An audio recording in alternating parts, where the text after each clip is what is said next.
ក្រុមបាល់ទាត់ជម្រើសជាតិកម្ពុជាបានធ្វើដំណើរទៅកាន់ប្រទេសវៀតណាមហើយដើម្បីត្រៀមប្រកួតមិត្តភាពជាមួយក្រុមជម្រើសជាតិវៀតណាម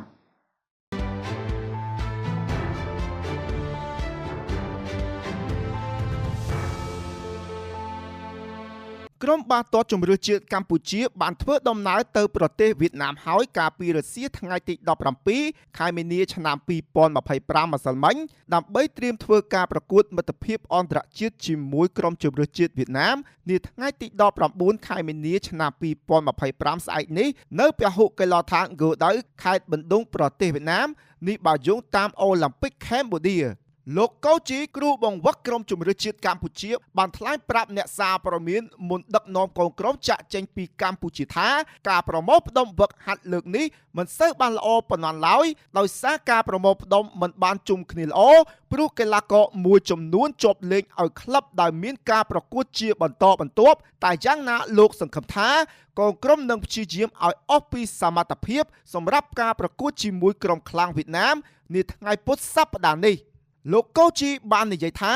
ការប្រកួតជាមួយក្រុមវៀតណាមគឺជារឿងដ៏ល្អសម្រាប់យើងព្រោះវៀតណាមជាក្រុមខ្លាំងចំពោះការរៀបចំយើងរៀបចំអត់សូវបានល្អទេដោយសារកីឡាកររបស់យើងអត់បានវឹកហាត់ជុំគ្នាទេរហូតដល់ម្សិលមិញដែលជាថ្ងៃចុងក្រោយក៏យើងមិនបានវឹកហាត់ជុំគ្នាទៀតអញ្ចឹងអ្វីដែលយើងព្យាយាមយើងនឹងព្យាយាមឲ្យបានល្អហើយសង្ឃឹមថាកីឡាកររបស់យើងនឹងទទួលបានបទពិសោធន៍ជាច្រើនសម្រាប់ការប្រកួតលើកនេះដោយសារដៃគូប្រកួតរបស់យើងជាក្រុមខ្លាំង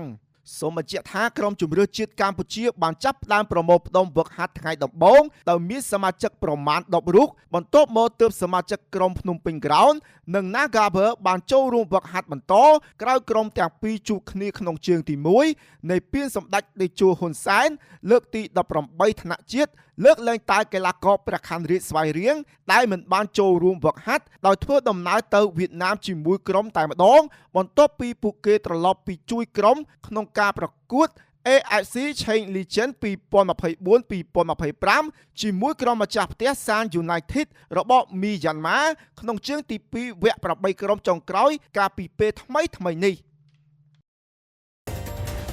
ឧបត្ថម្ភធំដោយគិតពីសុខភាពនឹកដល់ទឹកត្រចៀកកម្ម Black Bird ម៉ូតូអគ្គិសនី JB ធ្វើដំណើរ100គីឡូម៉ែត្រចំណាយត្រឹមតែ 2200 រៀលប៉ុណ្ណោះ JB កើនប្រាក់ចំណូលគ្រួសារមានសុភមង្គល